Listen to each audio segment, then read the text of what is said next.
최근에 우리 닉 부이치치라고 사지가 없이 태어났고 또 인생을 비관했고 또 3번씩이나 자살을 시도했지만 마침내 15살의 나이에 예수님을 만났던 닉 부이치치, 지금은 전 세계를 다니며 복음과 위로를 전하는 사람, 이분이 두 번째 책이 한국말로 번역이 되었습니다. 두 번째 책의 제목이 재미있습니다. 바로 Flying이라는 책으로 번역되었습니다.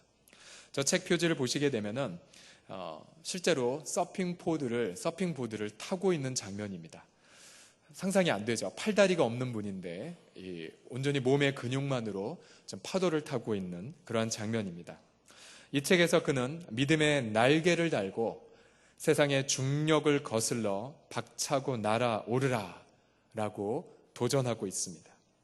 우리가 닉이 어떻게 서핑보드를 타고 또 수영도 하고요, 또한 타이핑을 치며 또 실제로 강단에서 어떻게 스스로 넘어졌다가 순전히 이 가슴과 목의 근육만으로 이렇게 일어서는지를 한 번쯤 화면을 통해 보셨을 것입니다. 더 놀라운 사실은요, 닉 부이치치가 아름다운 자매를 만나서 사랑에 빠져 결혼을 했다는 사실입니다. 카나에라는 자매, 아주 이쁜 자매입니다. 아주 이쁜 자매고, 그래서 이 사진을 보면서 우리 결혼을 기다리는 청년들은 얼마나 배가 아플까라는 생각을 하게 되었습니다. 그리고 감사하게도 건강한 아들을 낳아서 행복한 가정을 이루었습니다. 보십시오. 5월이 아마 지금 미국 캘리포니아에서 우리 하나님께 영광의 박수 올리죠. 네. 그래서 지금 아마 5월이면은 돌잔치를 아마 했을 것 같습니다. 지금 딱 5월 1살이 되었는데, 닉 부이치치의 인생을 보면 참으로 놀라운 경외감이 들 정도이죠. 현재 그는 팔다리가 없음에도 불구하고 매년 270회 이상 강단에 서고요, 또 지난 7년 동안 43개국에 무려 400만 명 이상 되는 사람들에게 복음을 전하고 희망을 전하고 있습니다. 과연 무엇 때문에 이 닉 부이치치가 사지가 없음에도 불구하고 수많은 사람들에게 행복과 기쁨을 전하는 통로가 되고 있겠습니까? 많은 사람들이 그의 인생의 간증을 들어보며 눈물을 흘리면서 치료를 받습니다. 이분의 책을 보면서 발견한 사실이 있습니다. 그것은 바로 경건한 가정 안에서 기도와 말씀으로 양육을 받고 자란 그런 아들이라는 사실입니다. 그의 부모를 좀 조사를 해보았습니다. 그의 부모는 모두 다 예전에 유고슬라비아라고 불리었던 세르비아 태생입니다. 두 분 다 독실한 기독교 집안 출신입니다. 이 양가의 부모님들이 공상정권 치하 때에도 차별과 박해 속에서도 몰래 예배를 드렸던 가문이었습니다. 후에 자유를 찾아 호주로 이민을 갔고 이 닉의 부모님이 그곳에서 만나서 결혼을 하였습니다. 결혼을 하면서 첫 아들을 잉태했는데 병원에서는 아무도 이 아들에게 팔다리가 없다는 얘기를 알려주지 않았습니다. 그러니 아들이 태어나고 나서 팔다리가 없는 그 광경을 본 부모의 마음은 어떠했겠습니까? 이 아이를 어떻게 양육해야 되나? 그리고 이 아이를 양육해서 어디 입양을 보내야 되나? 제 앞가림을 할 것인가? 과연 이 아들이 결혼할 것인가? 그리고 심지어 돈을 벌 수가 있을 것인가? 여러 생각을 하다가 마침내 이 경건한 부모들은 하나님의 주권을 인정하는 고백을 했습니다. 어떠한 고백을 했냐면요, 하나님, 이렇게 장애가 심한 아이를 우리 가정에 보내주신 것은 하나님의 깊은 섭리가 있음을 믿습니다. 즉 하나님의 주권을 고백하며 이 아들을 양육했고요, 똑같이 학교에 보냈고 똑같이 그렇게 양육을 하다가 이 아들이 19살이 되던 날, 이 아이가 일어나서 사람들에게 연설을 하는데 하나둘씩 눈물을 터뜨리기 시작했습니다. 그리고는 사람들이 와서 이 닉에게 하는 말, 한번 안아봐도 돼? 닉은 팔다리가 없기에 사람을 안을 수 없었지만, 그러나 사람들이 자신의 삶을 듣고 안아주었을 때에 사람들이 눈물을 터뜨리며 그 마음에 힐링이, 치유가 일어나는 걸 보며 그때 닉이 깨달았죠. 이게 바로 내가 이 땅에 팔다리 없이 태어난 사명이구나. 그것을 깨닫고 지금껏 전 세계에 복음을 증거하며 살아가고 있습니다. 우리 사랑하는 성도님들, 이 부부가 고백하였던 하나님의 주권. 하나님의 주권이란 무슨 뜻입니까? 사전적 의미로 하나님의 주권이란 하나님의 영광을 위하여 전능하신 하나님이 모든 것을 계획하시고 주관하시고 통치하신다는 교리. 이것이 바로 하나님의 주권의 정의입니다. 우리 한번 화면을 통해 하나님의 주권의 정의를 한번 읽어보겠습니다. 시작. 하나님의 영광을 위해 전능하신 하나님께서 모든 것을 계획하시고 주관하시며 통치하심. 그래서 우리 가정에 임하는 고통, 상상할 수 없었던 비극조차도 하나님의 본심은 아니지만 하나님의 영광을 위하여 허용하신 것. 그래서 우리 인간은 하나님의 영광을 미처 상상할 수 없지만 그러나 하나님의 영광과 주권을 신뢰하며 응답하는 자세. 이것이 바로 하나님의 주권에 대한 고백인 것입니다. 오늘 이 솔로몬 시편을 쓴 저자가 솔로몬인데요. 솔로몬이 하나님의 주권을 1절에서 이렇게 고백하고 있습니다. 1절을 다 함께 읽겠습니다. 시작. 여호와께서 집을 세우지 아니하시면 세우는 자의 수고가 헛되며 여호와께서 성을 지키지 아니하시면 파수꾼의 깨어 있음이 헛되도다. 솔로몬 왕은 지혜의 왕으로서 의리의리한 궁전을 만들었고 위대한 순금으로 뒤덮인 성전을 만든 왕이었습니다. 그리고 그 당시에 중동 전체를 지배했던 위대한 왕이었지만 그러나 솔로몬 왕은 하나님의 주권을 1절에서 고백하고 있죠. 즉 하나님이 세우지 아니하셨으면 자신은 여기까지 오지 않았다라고 고백한 것입니다. 하나님의 자신의 제국을 지켜주지 아니하시면 결코 이 제국은 지탱할 수 없다고 솔로몬은 고백했던 것이죠. 즉 하나님의 주권을 왕으로서 고백했던 것입니다. 다시 한번 하나님의 주권에 대한 정의를 읽어드리겠습니다. 하나님의 주권이란 하나님의 영광을 위하여 전능하신 하나님이 모든 것을 계획하고 주관하고 통치하시는 것, 그것을 신뢰하는 것이 바로 하나님의 주권에 대한 고백입니다. 그렇다면 한 가정 안에서 하나님의 주권을 인정하고 고백할 때에 그 가정이 경험하는 축복이 있다면 무엇일까요? 닉 부이치치 가정이 하나님의 주권을 고백하였을 때에 경험했던 그 축복, 솔로몬이 오늘 시편을 통하여 오늘 이 시대에 선포하는 하나님의 축복이 있다면 무엇이겠습니까? 첫 번째로 하나님은 주권을 고백하는 그 가정에게 가정을 세우시고 지키시는 하나님을 만나게 해주십니다. 우리 함께 첫 번째 문장을 읽어보겠습니다. 시작.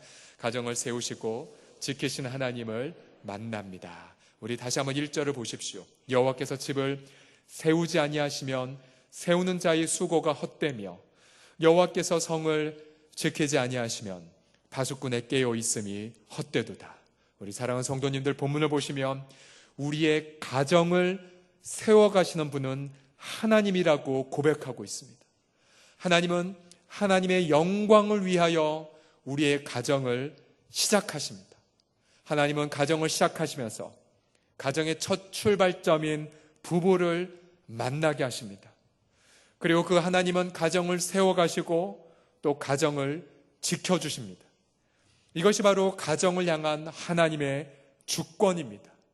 모든 이 땅에 있는 가정들은 하나님의 영광을 위하여 세워지고 지켜주고 있습니다. 우리 사랑하는 소롱성교회 모든 성도님들이여, 우리 가정이 하나님의 영광을 위하여 세워지고 지금도 지킴을 받고 있다는 것을 믿으십니까?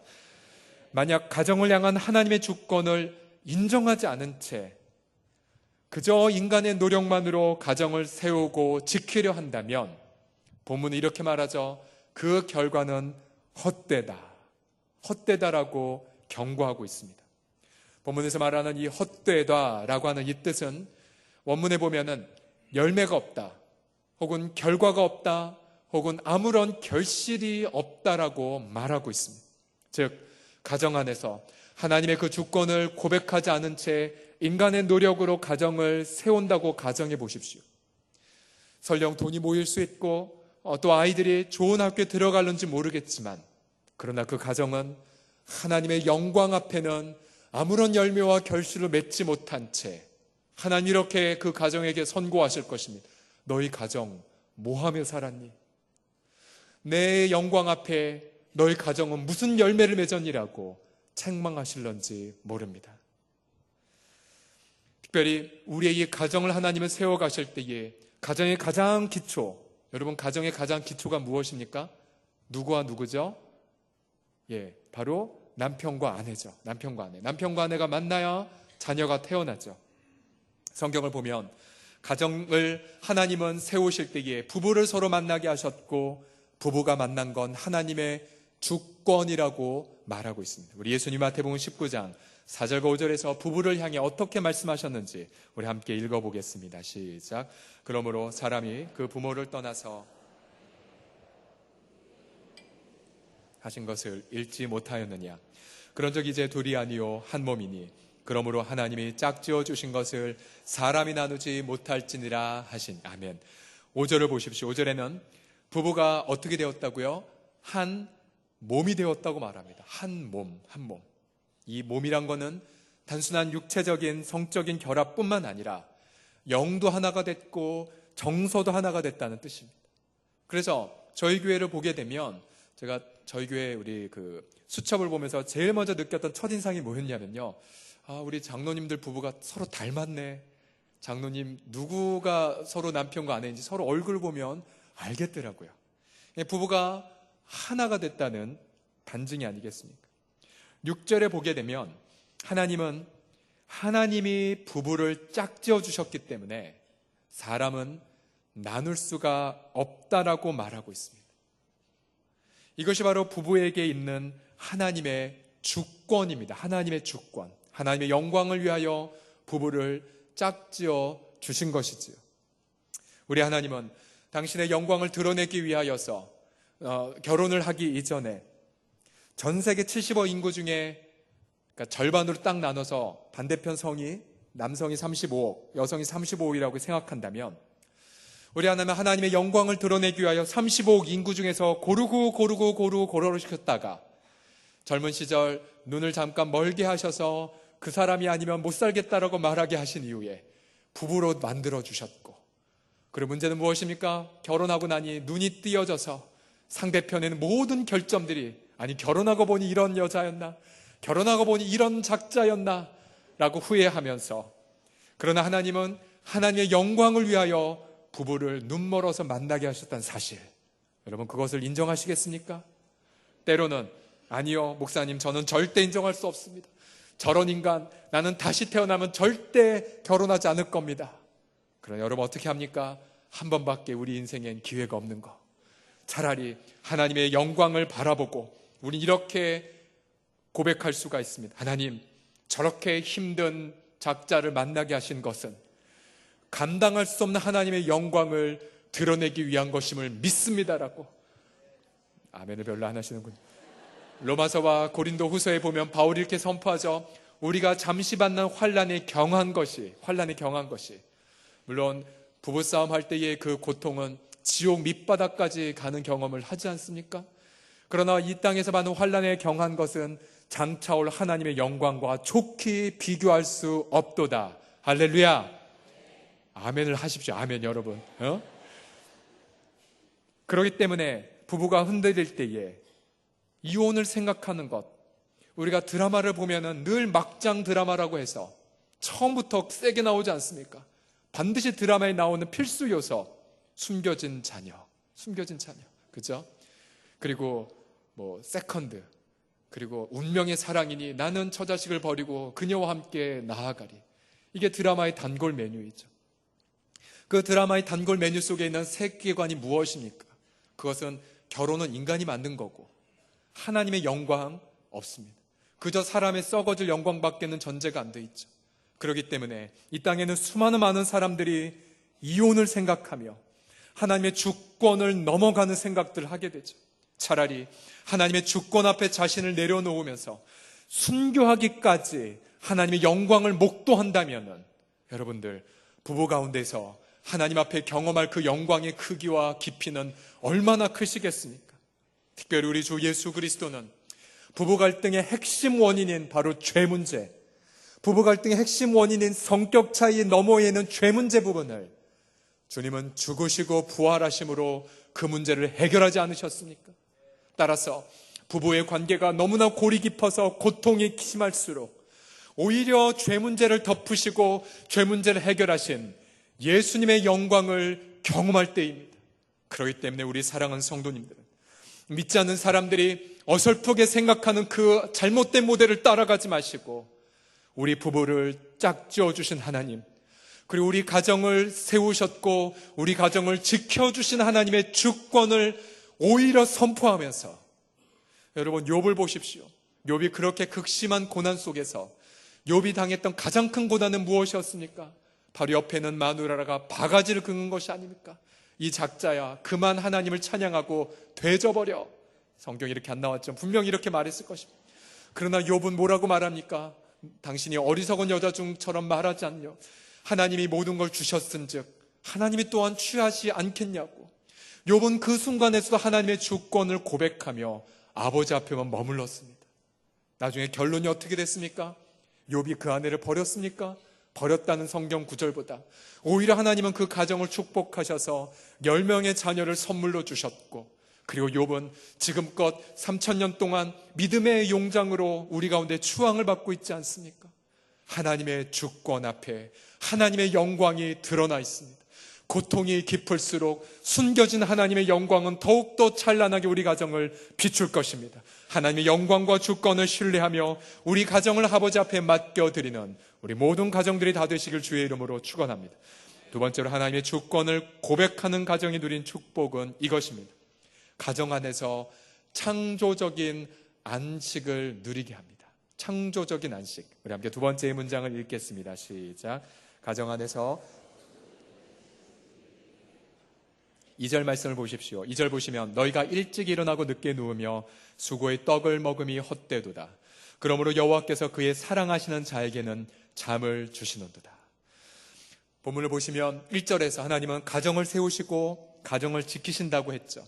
근데 만약 하나님의 주권을 인정하지 않으면요, 아무리 일찍 일어나 새벽부터 일하고 밤늦게까지 야근을 한다 할지라도 본문은 뭐라고 경고합니까? 헛되도다. 헛되도다. 열매가 없다라는 사실입니다. 열매가 없다라는 사실이에요.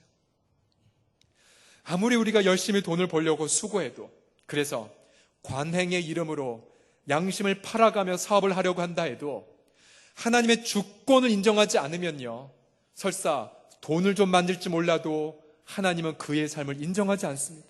너 뭐 하며 살다 왔니? 나는 내 앞에 너가 어떤 열매를 맺었는지 난 모르겠다라고 하나님이 심판하실런지 모릅니다.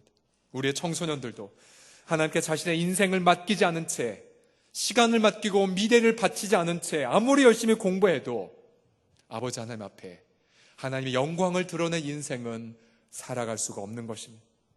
특별히 하나님의 영광을 위해 가정을 세우시고 가정을 지키신 하나님을 신뢰할 때에 우리 하나님은 우리 가정의 모든 필요를 채워가시는 것, 이것이 바로 우리의 크리스천의 특권이지 않습니까?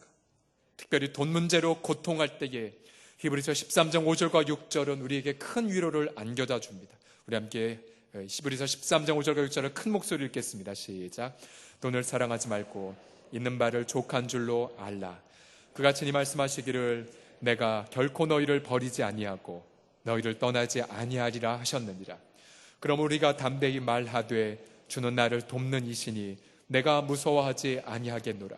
사람이 내게 어찌하리요 하노라. 아멘. 분명히 주님은 언약하셨습니다. 내가 너희를 버리지 아니하리라.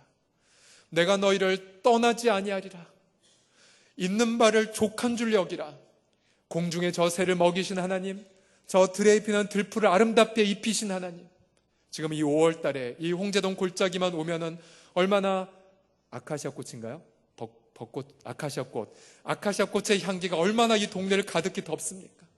단 한 달, 아니 단 일주일만 있다가 사라진 꽃도 하나님의 아름다운 향기로 입혀주셨는데 하물며 너희일까 보냐 믿음이 적은 자들아. 우리 주님이 이렇게 말씀하지 않으십니까? 우리 하나님은 우리가 주 앞에 하나님의 주권을 앞에 가정을 맡기고 나서 하나님 앞에 온전히 예배드린 이 순간 하나님 우리의 가정과 사업을 지켜주고 계십니다. 우리 학생들 같은 경우 우리의 미래와 우리의 성적을 지켜주시고 계십니다. 그렇기 때문에 우리는 2절 끝부분에 있는 것처럼 하나님 앞에 사랑받는 자들은 안식을 누릴 수 있다라고 말씀하고 있습니다. 특별히 여기서 말하는 이 잠이란 하나님이 주시는 창조적인 안식을 뜻합니다. 창조적인 안식.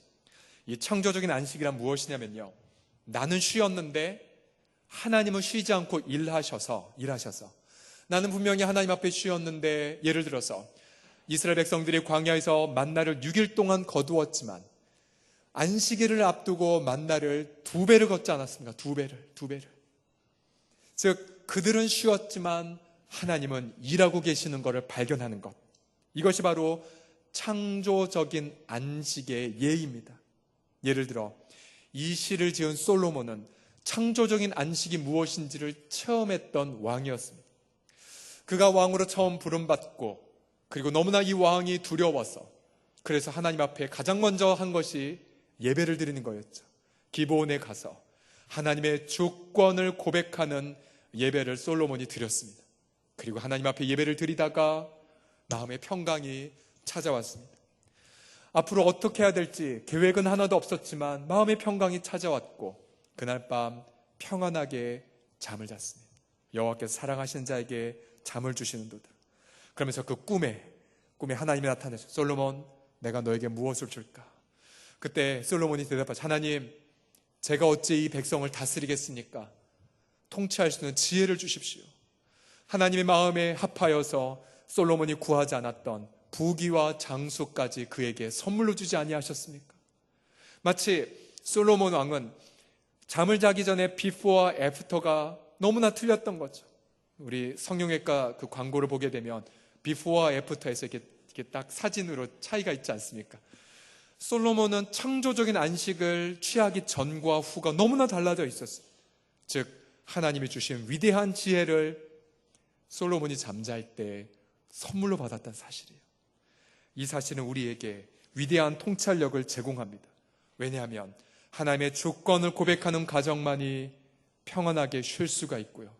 그러나 평안하게 쉴 때 하나님은 우리가 상상할 수 없는 지혜를, 하나님은 상상할 수 없는 앞길의 인도에 대한 통찰력을, 우리 하나님은 상상할 수 없는 우리 진로의 문을 활짝 열어주심을 우리에게 선물로 주신다라고 하는 사실입니다.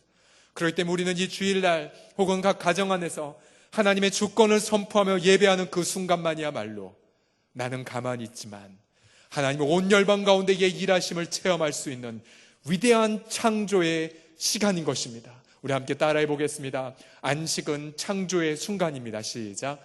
안식은 창조의 순간입니다. 지난 사흘 동안 우리 교회 장로님들과 교육자들 그리고 섬기미들이 지구촌 교회에서 개최된 셀 컨퍼런스를 참석했습니다. 이 셀 컨퍼런스란, 이 셀은 뭐냐면요, 우리 교회로 말하면 사랑방 교회를 말합니다. 사랑방 교회. 사랑방 교회를 통하여 어떻게 교회의 본질을 회복하고 그리고 어떻게 민족을 치유하고 세상을 변화시킬지에 대한 비전과 은혜를 나누는 시간이었습니다. 어떻게 평신도 선교사가 되어서 일생 동안 12명의 제자를 세워갈 것인가에 대한 도전을 받는 시간이었습니다. 약 1,400명 정도의 외부 등록자 중에서 우리 교회에서 무려 90명이 등록했고요. 단 하루라도 참석했던 분들이 모두가 90명이 넘었습니다.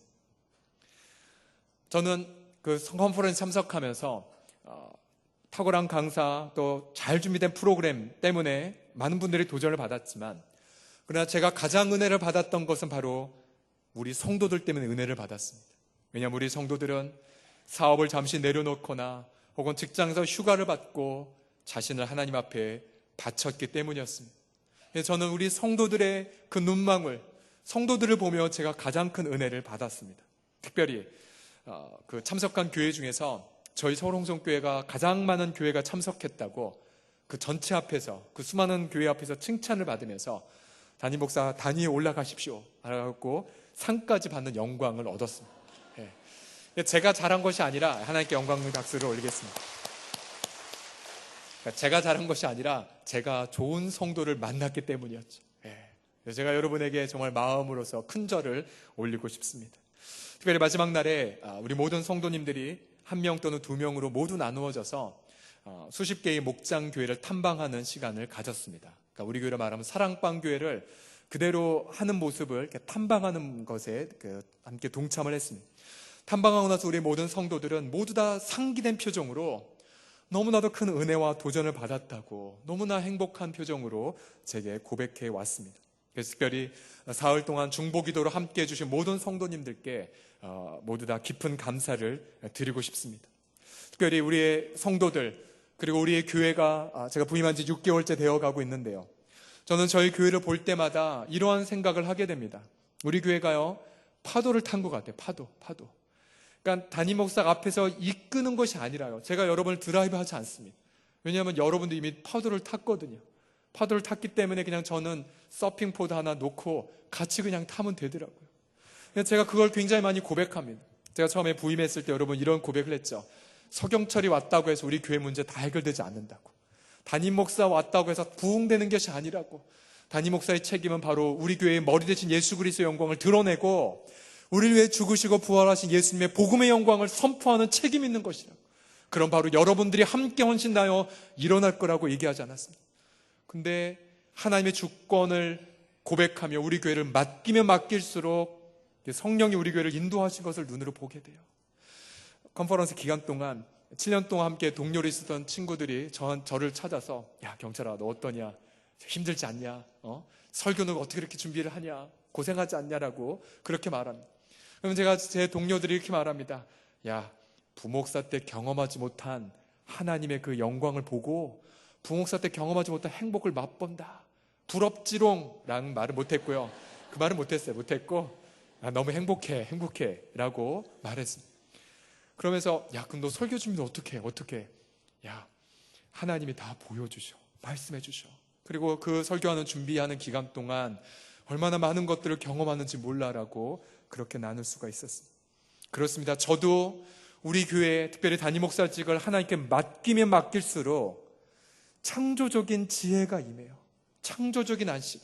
그래서 우리 장로님들과 함께 기도하며 한 스텝 내디면 그 다음 길이 보이게 되고 또 한 스텝 내디면 그 다음 길이 보이고 저는 너무나 흥분과 기대감 속에 있습니다. 과연 우리 공동체를 어떻게 인도하실지 우리 서울홍성교회의 머리가 되시고 또 우리 교회를 민족주와 세상 변화를 위하여 아름답게 들어 사용하실 우리 교회 주권자 되신 예수님 앞에 우리 박수로 영광 돌리겠습니다. 할렐루야. 마지막으로 하나님의 주권을 고백하는 가정이 누린 축복은 이것입니다. 자녀들이 하나님 나라를 위해 쓰임받는 것을 체험합니다. 우리 세 번째 부분을 함께 크게 읽겠습니다. 시작. 자녀가 하나님 나라를 위해 쓰임받는 것을 경험합니다. 이 솔로몬은 시편을 통하여서 가정의 주권 또 나라의 주권은 하나님께 있구나. 그러면서 시편 이 저자는 깊은 안식을 경험하다가 하나님이 그의 눈을 열어주시면서 깨닫게 하신 것이 있었습니다. 그것이 바로 자녀가 하나님의 선물이고 자녀가 하나님 나라의 도구라는 것을 깨닫게 됩니다. 우리 3절에서 5절까지를 함께 읽겠습니다. 시작. 보라 자식들은 여호와의 기업이요 태의 열매는 장사의 수중의 화살 같으니 이것이 그의 화살통에 가득한 자는 복되도다. 그들이 성문에서 그들의 원수와 담판할 때에 수치를 당하지 아니하리로다. 아멘.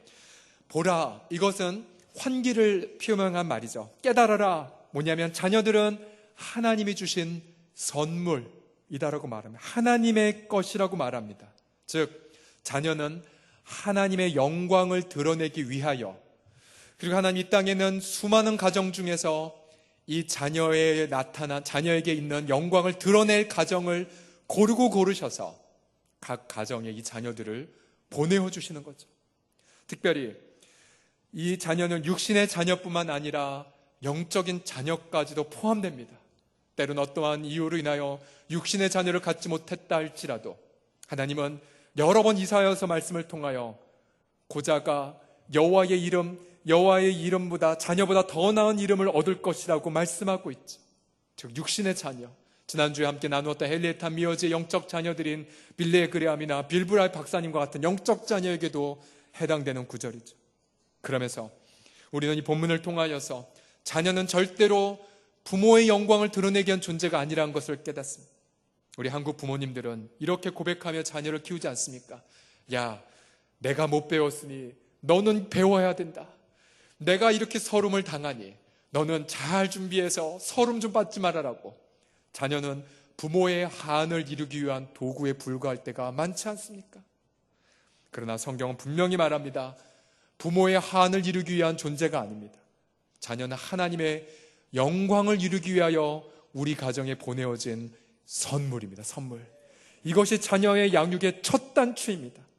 이 첫 단추를 놓지 않으면 자녀에게 아무리 내가 너 돌아와라, 너 회복되라고 말하고 한들 자녀는 절대로 돌아오지 않습니다. 돌아오지 않아요. 무엇보다 시인은 자녀들을 화살에 비유하고 있습니다. 화살이란 전쟁을 위한 무기입니다. 멀리 날아가서 적을 쓰러뜨리는 무기이죠. 시인은 이 화살이 화살통에 가득한 자는 복이 있다고 언급하면서 성문에서 그들의 원수와 담판할 때에 수치를 당하지 않고 승리할 것이라고 말하고 있습니다. 분명히 성경은 자녀가 많은 것이 복되도라고 말하고 있습니다. 자녀가 많은 것. 특별히 우리가 인구를 보게 되면은 베이비 부모 세대에 많은 자녀들이 태어났다가 다시 70년대 들어서서 거의 자녀들이 1명 내지 2명만 낳죠. 그래서 우리가 정말 우리 교회 가운데는 대대적으로 여러분 자녀 출산 부흥 프로젝트를 선포해야 됩니다. 여러분 자녀 많이 낳으셔야 됩니다. 자녀 낳아서 그들이 하나님의 영광에 붙들린 화살이 될 수 있도록 힘쓰셔야 돼요. 특별히 자녀를 낳은 나이가 넘어갔다면 손주대 우리 자녀들에게 열심히 도전하면서 얘야 나는 너가 이렇게 아이를 많이 낳기를 기도하고 있단다. 화살이 화살통에 가득한 자는 복이 있다고 말하지 아니하였냐 하면서 여러분 우리 가운데 많은 분들이 많이 자녀를 낳으셨으면 좋겠습니다. 특별히 육신의 자녀가 낳을 수 있는 기회가 소실됐다 할지라도 복음을 통한 우리 영적 자녀들을 잉태하고 출산하는 것, 교사가 되거나 섬김애가 되어서 우리의 화살통 안에 우리의 영적 자녀들이 가득할 때에 시인은 이렇게 말하죠. 원수와 담판할 때의 수치를 당하지 아니할 것이다.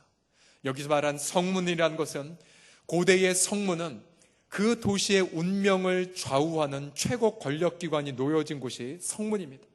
성문에서 거래를 했고요. 성문에서 재판을 했습니다. 성문에서 그 도시의 운명을 좌우하는 담판을, 즉 전쟁을 치루하게 되었죠. 이 말은 우리의 자녀들이 하나님의 나라의 확장을 위한 도구로 쓰임받을 수 있다라고 하는 사실입니다. 즉 우리 자녀들이 하나님의 주권을 고백하는 가정 안에서 양육되고 자랐을 때에 여러분 닉 부이치치처럼 하나님 나라를 확장하는 도구로 쓰임받을 수 있다라고 하는 사실이죠. 이것이 우리 자녀들을 향한 위대한 하나님의 부르심이자 소명인 것입니다. 저는 이 본문 말씀을 묵상하다가 좋은 모델이 없을까 찾다가 지난 심야 기도회 때에 너무나도 중요한 모델을 찾았습니다. 바로 김요한 선교사님과 그 가정의 자녀들입니다. 우리 김요한 선교사님 우리 교회가 파송한 선교사님이죠. 특별히 우리 선교사님의 그 10년간의 터키 사역을 보게 되면 마치 우리 교회의 설립자이신 고 황금천 목사님이 교회가 없는 지역을 전국을 다니며 복음을 전하며 교회를 개척했던 것과 똑같이 이 선교사님도 10여 년 동안 터키 전역을 다니며 복음을 전하고 성경을 나누어주고 교회를 개척하신 분이십니다.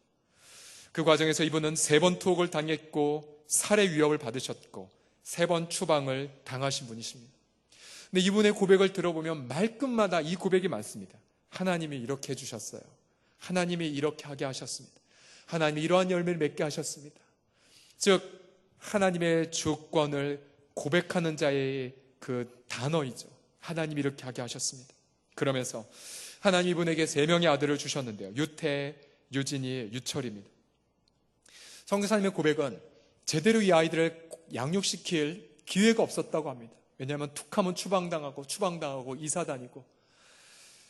근데 이 가정에서 반드시 했던 게 뭐냐면 가정예배. 즉 솔로몬의 이 고백에 따르면 하나님의 주권을 고백하는 시간을 날마다 가졌던 거죠. 하나님의 주권을 고백하는 시간. 여러분 가정예배라고 했을 때 여러분 어렵게 생각하지 마십시오. 가정예배라 함은 그 가정 안에서 가장이 얘들아 우리 가정에 세우신 분은 하나님이야. 우리 가정을 지키시는 분도 하나님이야.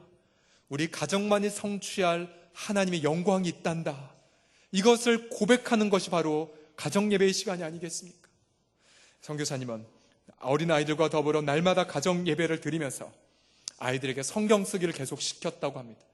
영어로 쓰고 터키어로 쓰게 하고 한국말로 쓰게 하고, 그러면서 이 아이들이 그 선교사님의 추방과 사료 위협과 여러 그 이사를 통하여서 지금은 어떻게 자란 줄 아십니까? 큰아들 유태는 온 가족의 사료 위협을 받았을 때 14살 때였습니다. 14살 때. 그러면서 그 아들이 나중에 고백하기를 저는 그때의 일종의 죽음을 체험했다라고, 하나님이 지금까지 살려주신 것은 제2의 인생을 살게 하신 것이라고 고백하면서 이 친구는 대학 졸업 이후에 지금 현재 탈북자를 섬기는 탈북자 사역을 하고 있습니다. 그러면서 탈북자 청소년들에게 그들도 온갖 그 생사의 사선을 넘지 않았습니까? 사선을 넘은 탈북자 청소년들에게 자신의 삶을 오픈하면 청소년들이 울면서 자기한테 다가온다고 합니다. 형도 그렇게 죽을 고비를 넘겼냐고, 나도 그런 죽을 고비를 넘겼다고 하면서 울면서 다가오면서 탈북자를 치유하는 사역을 하고 있습니다. 둘째 아들 유진이는 역시 선교지에서 온갖 어려움을 겪으면서 하나님은 그 아이의 마음속에 장애인을 돌보는 마음을 주셨습니다. 현재 포항에는 한 대학교에서 대의원 의장을 맡으면서 포항시에 있는 모든 장애우들을 돌보는 일을 하고 있습니다. 지금 막내 유철이가 태어났을 때부터 이 아들은 터키에서 태어났거든요. 메이드 인 터키인데 터키에서 태어나면서 이 아들이 태어나자 너무나 한국 아이가 신기하고 예쁘게 생겨, 터키 사람들 눈에. 그래서 어느 마을에 들어가든 사람들이 달려와서 이 아들을 빼앗아 간다고 합니다. 왜냐하면 터키 사람들의 풍습이 뭐냐면 외지인이 아이를 데리고 오면 그 아이를 빼앗아서 가장 먼저 그 아이 집을 환영하는 가정이 복을 받는다는 풍습 때문에, 그래서 그 아이들을 빼앗기고, 그러면 그 아들 때문에 복음을 증거하게 되었고, 지금 현재 유철이는 역시 대학생인데요, 노숙자 사역을 하고 있다고 합니다. 노숙자 사역. 자신이 고액과일을 해서 돈을 벌면 그걸 전부 다 부모에게 주진 않고 노숙자 사역을 하는 데에 자신을 바치고 있다고 합니다. 여러분, 세 아들 모두가 다 하나님의 손에 붙들린 화살이 되어서 탈북자를, 장애인들을, 노숙자들, 그 현장에 하나님 나라를 확장하는 도구로 아름답게 쓰임받고 있지 않습니까? 우리가 본문을 통하여 이 자녀가 수치를 당하지 않게 하겠다고 말씀하였는데, 만약에 하나님의 주권을 인정하지 않은 채 나의 영광 그리고 나의 노력으로만 자녀들 양육했다면 그 부모는요, 성문에서 원수와 담판할 때에 부끄러움을 당하게 되겠죠. 아무리 우리 자녀들이 이 세상에서 유명하게 됐거나 돈을 많이 벌었다 할지라도 하나님 보시기에는 나는 너가 무엇 때문에 살았는지, 내가 하나님 앞에 너를 칭찬할 아무것도 찾을 수 없다라고 책망하신다면 우리는 하나님 앞에 부끄러움을 당할 수밖에 없을 것입니다. 우리 사랑하는 성도님들, 우리가 이러한 김요한 선교사님의 가정의 간증이나 혹은 저 사지가 없이 전 세계 복음을 증거하는 닉 부이치치의 가정의 삶을 들어보면 우리 마음은 두 가지를 경험합니다. 하나는 그렇구나, 역시 하나님의 위대한 영광이다, 나도 저렇게 살아야지라는 감동을 받지만, 또 한편의 마음에서는 이런 마음을 느끼죠. 죄책감. 나는 왜 저렇게 아이들 양육하지 못했을까? 왜 나는 하나님의 주권을 고백하지 않은 채, 왜 내 힘과 노력으로 바둥바둥 살며 그렇게 수고의 떡을 먹으면서도 아무런 열매를 하나님 앞에 맺지 못했는가? 그런 죄책감이 드는 것이 사실입니다. 그러나 사랑하는 성도님들, 아직 늦지 않았습니다. 우리가 5월 첫 주에 어린이 주일날 사무엘을 하나님 앞에 바쳤던 한나의 고백을 들어보시지 않았습니까? 부모의 특권, 자녀가 비록 장성했다 할지라도 자녀의 미래에 먼저 가서 자녀의 남은 인생을 하나님 앞에 거룩하게 바칠 수 있는 특권이 부모에게 있다라는 가르침. 여러분, 그 특권 잊지 마십시오. 아직 늦지 않았습니다. 비록 장성했다 할지라도 우리 자녀들을 하나님의 그 화살통 안에 쓰임받는 화살로 하나님이 사용하실 날이 아직 남아있는 것입니다. 언제부터 그 회복의 역사가 시작됩니까? 하나님의 주권을 인정하는 오늘부터, 그리고 우리의 가정의 창조적인 안식을 누릴 때부터, 그때 우리의 자녀들은 하나님의 손에 붙들린 하나님 나라를 확장한 아름다운 도구로 아름답고 복되게 쓰임받게 될 것을 믿으시기 바랍니다. 기도하겠습니다.